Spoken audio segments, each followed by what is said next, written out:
Seribu kunang-kunang di Manhattan. Cerpen Umar Khayyam. Mereka duduk bermalas-malasan di sofa. Marno dengan segelas Scott dan Jane dengan segelas martini.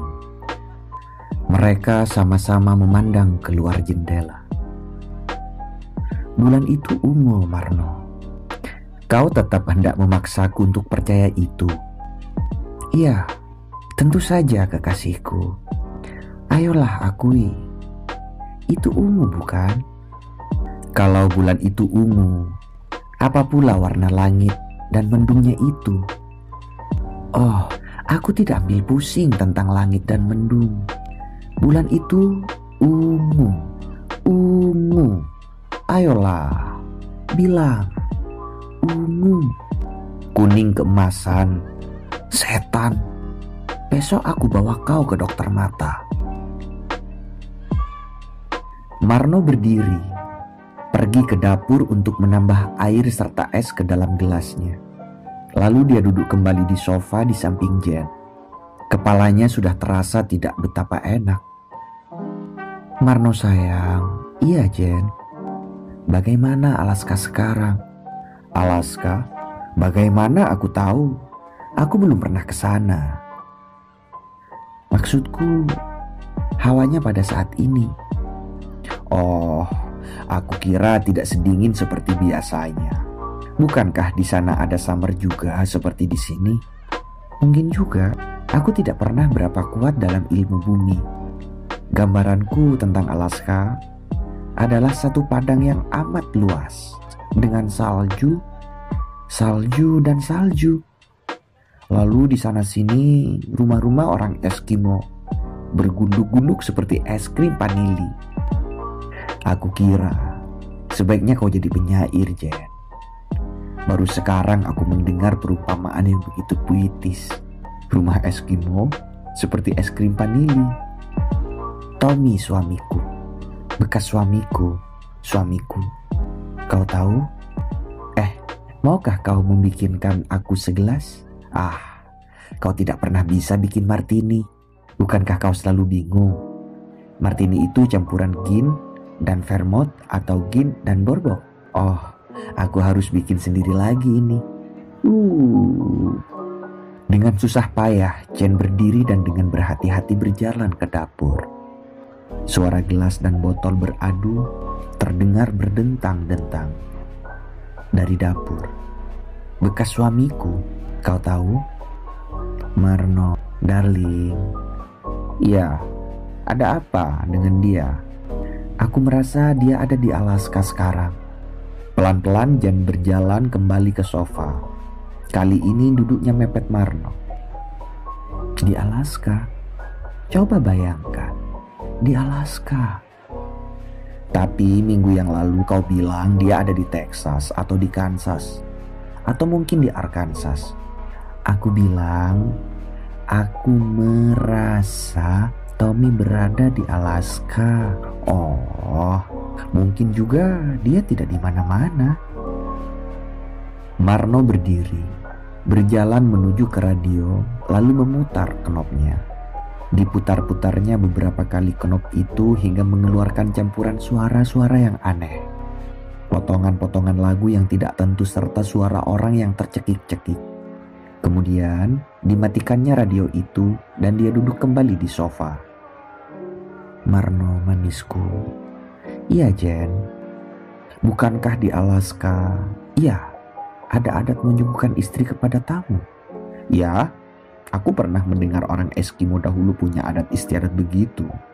Tapi aku tidak tahu pasti apakah itu betul atau karangan guru antropologi saja. Aku harap itu betul. Sungguh, darling. Aku serius. Aku harap itu betul. Kenapa? Sebab aku tidak mau Tommy kesepian dan kedinginan di Alaska. Aku tidak mau. Tetapi bukankah belum tentu Tommy berada di Alaska dan belum tentu pula sekarang Alaska dingin. Jen memegang kepala Marno dan dihadapkannya muka Marno ke mukanya Mata Jen memandang Marno tajam-tajam. Tetapi aku tidak mau Tommy kesepian dan kedinginan. Maukah kau? Marno diam sebentar. Kemudian ditepuk-tepuknya tangan Jen. Sudah tentu tidak, Jen. Sudah tentu tidak. Kau anak yang manis, Marno. Marno mulai memasang rokok, lalu pergi berdiri di dekat jendela. Langit bersih malam itu, kecuali di sekitar bulan. Beberapa awan menggerombol di sekeliling bulan, hingga cahaya bulan jadi suram karenanya. Dilongokkannya kepalanya ke bawah, dan satu belantara pencakar langit tertidur di bawahnya. Sinar bulan yang lembut itu membuat seakan-akan bangunan-bangunan itu tertidur dalam kedinginan. Rasa senyap dan kosong tiba-tiba terasa merangkak ke dalam tubuhnya. Marno, iya Jen. Aku ingat Tommy pernah mengirimi aku sebuah boneka Indian yang cantik dari Oklahoma City beberapa tahun yang lalu. Sudahkah aku ceritakan hal ini kepadamu? Aku kira sudah, Jen. Sudah beberapa kali. Oh. Jen menghirup martininya 4 hingga 5 kali dengan pelan-pelan. Dia sendiri tidak tahu sudah gelas yang keberapa martini dipegangnya itu. Lagi pula tidak seorang pun yang mempedulikan. Kau tahu Marno? Apa? Empire State Building sudah dijual. Ya, aku membaca hal itu di New York Times. Bisakah kau membayangkan punya gedung yang tertinggi di dunia? Tidak. Bisakah kau? Bisa. Bagaimana? Oh, tak tahulah. Tadi aku kira bisa menemukan pikiran-pikiran yang cabul dan lucu. Tapi sekarang, tahulah. Lampu-lampu yang berkelipan di belantara pencakar langit yang kelihatan dari jendela mengingatkan Marno pada ratusan kunang-kunang yang suka bertabur malam-malam di sawah mbahnya di desa. Oh, kalau saja apa kekasihku? Kalau saja ada suara jangkrik mengerik dan beberapa kata menyanyi dari luar sana. Lantas, tidak apa-apa. Itu kan membuat aku lebih senang sedikit. Kau anak desa yang sentimental. Biar. Marno terkejut karena kata biar itu terdengar keras sekali keluarnya. Maaf Jen, aku kira Scott yang membuat itu. Tidak sayang, kau merasa tersinggung. Maaf. Marno mengangkat bahunya karena dia tidak tahu apalagi yang mesti diperbuat dengan maaf yang berbalas maaf itu. Sebuah pesawat jet terdengar mendesau keras lewat di atas bangunan apartemen Jen. Jet keparat. Jen mengutuk sambil berjalan terhuyung ke dapur. Dari kamar itu Marno mendengar Jen keras-keras membuka keran air. Kemudian dilihatnya Jen kembali. Mukanya basah, di tangannya segelas air es. Aku merasa segar sedikit. Jen merebahkan badannya di sofa. Matanya dipejamkan, tapi kakinya disepak-sepakkannya ke atas. Lirih-lirih dia mulai menyanyi.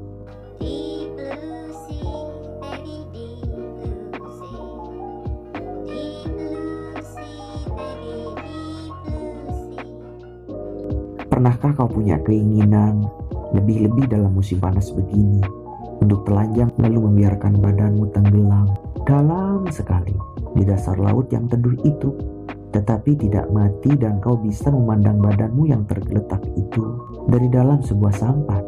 Hah? Oh, maafkan aku kurang menangkap kalimatmu yang panjang itu. Bagaimana lagi, Jen? Oh, lupakan saja. Aku cuma ngomong saja.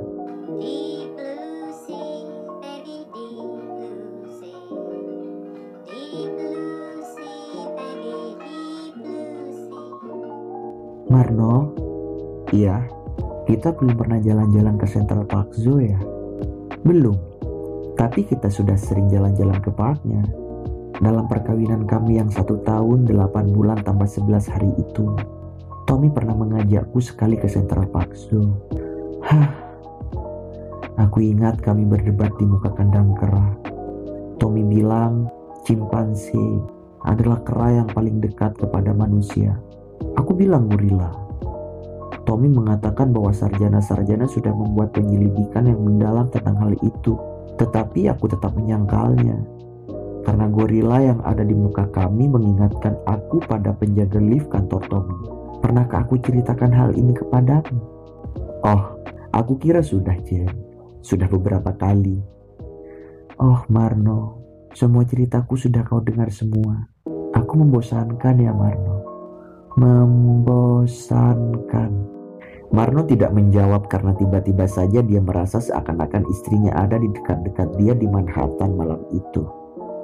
Adakah penjelasannya bagaimana satu bayang-bayang yang terpisah beribu-ribu kilometer bisa muncul begitu pendek? Ayolah Marno, kalau kau jujur, tentulah kau akan mengatakan bahwa aku sudah membosankan. Cerita yang itu-itu saja yang kau dengar tiap kita ketemu. Membosankan ya, membosankan. Tapi tidak semua ceritamu pernah aku dengar. Memang beberapa ceritamu sudah beberapa kali aku dengar. Bukan beberapa sayang, sebagian besar. Baiklah, taruhlah sebagian terbesar sudah aku dengar. Aku membosankan jadinya. Marno diam tidak mencoba meneruskan. Disedotnya rokoknya dalam-dalam. Lalu dihembuskannya lagi asapnya lewat mulut dan hidungnya. Tapi Marno, bukankah aku harus berbicara? Apalagi yang bisa kukerjakan kalau aku berhenti bicara? Aku kira Manhattan tinggal lagi kau dan aku yang punya. Apalah jadinya kalau salah seorang pemilik pulau ini jadi capek berbicara? Kalau dua orang terdampar di satu pulau, mereka akan terus berbicara sampai kapal tiba, bukan? Jen memejamkan matanya dengan dadanya lurus-lurus telantang di sofa. Sebuah bantal terletak di dadanya. Kemudian dengan tiba-tiba dia bangun, berdiri sebentar, lalu duduk kembali di sofa. Marno, kemarilah, duduk. Kenapa? Bukankah sejak sore aku duduk terus di situ? Kemarilah, duduk. Aku sedang enak di jendela sini, Jen. Ada beribu kunang-kunang di sana. Kunang-kunang? Iya. Bagaimana rupa kunang-kunang itu? Aku belum pernah lihat. Mereka adalah lampu suar kecil-kecil sebesar noktah. Begitu kecil? Iya. Tetapi kalau ada beribu kunang-kunang hinggap di pohon pinggir jalan, itu bagaimana? Pohon itu akan jadi pohon hari Natal. Ya, pohon hari Natal. Marno diam, lalu memasang rokok sebatang lagi. Mukanya terus menghadap keluar jendela lagi, menatap ke satu arah yang jauh entah kemana. Marno, waktu kau masih kecil. Marno, kau mendengarkan aku kan? Iya. Waktu kau masih kecil, pernahkah kau punya mainan kekasih? Mainan kekasih? Mainan yang begitu kau kasihi hingga kemanapun kau pergi selalu harus kau ikut. Aku tidak ingat lagi, Jen. Aku ingat sesudah aku agak besar. Aku suka main-main dengan kerbau kakekku, si Jelamprang. Itu bukan mainan, itu piaraan. Piaraan bukankah untuk mainan juga? Tidak selalu. Mainan yang paling aku kasihi dahulu adalah Uncle Tom. Siapa dia? Dia boneka hitam yang jelek sekali rupanya. Tetapi aku tidak akan pernah bisa tidur bila Uncle Tom tidak ada di sampingku.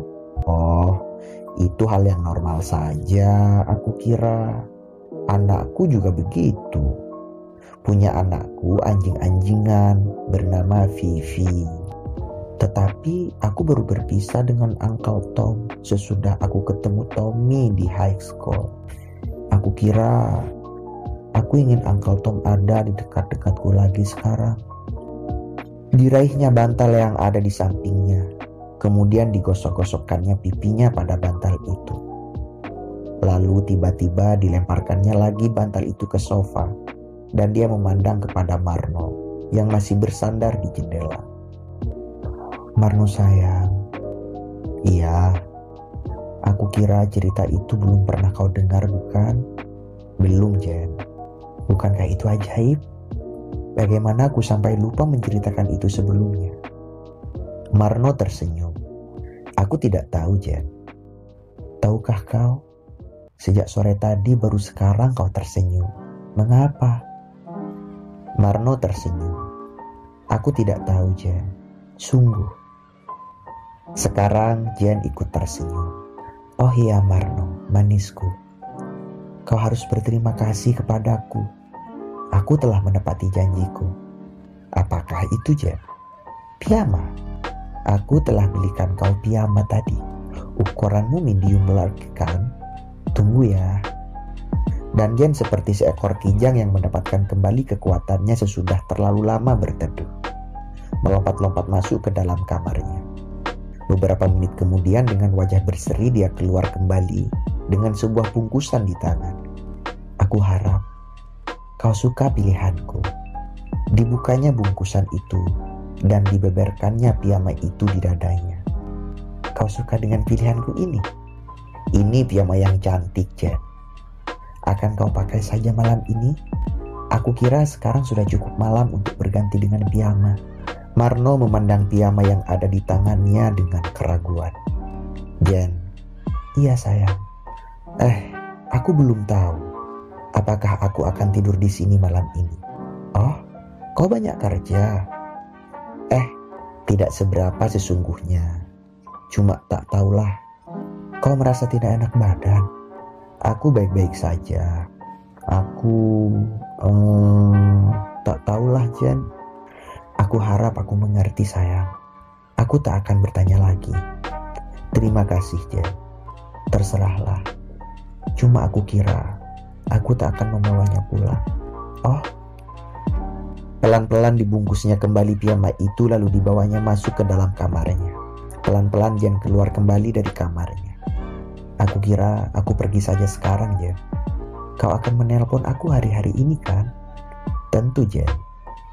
Kapan aku bisa mengharapkan itu? Aku belum tahu lagi Jen. Segera aku kira. Kau tahu nomorku kan? Eldorado. Aku tahu Jen. Kemudian pelan-pelan diciumnya dahi Jen. Seperti dahi itu terbuat dari porselin. Lalu menghilanglah Marno di balik pintu. Langkahnya terdengar sebentar dari dalam kamar turun tangga. Di kamarnya, di tempat tidur, sesudah minum beberapa butir obat tidur, Jen merasa bantalnya basah.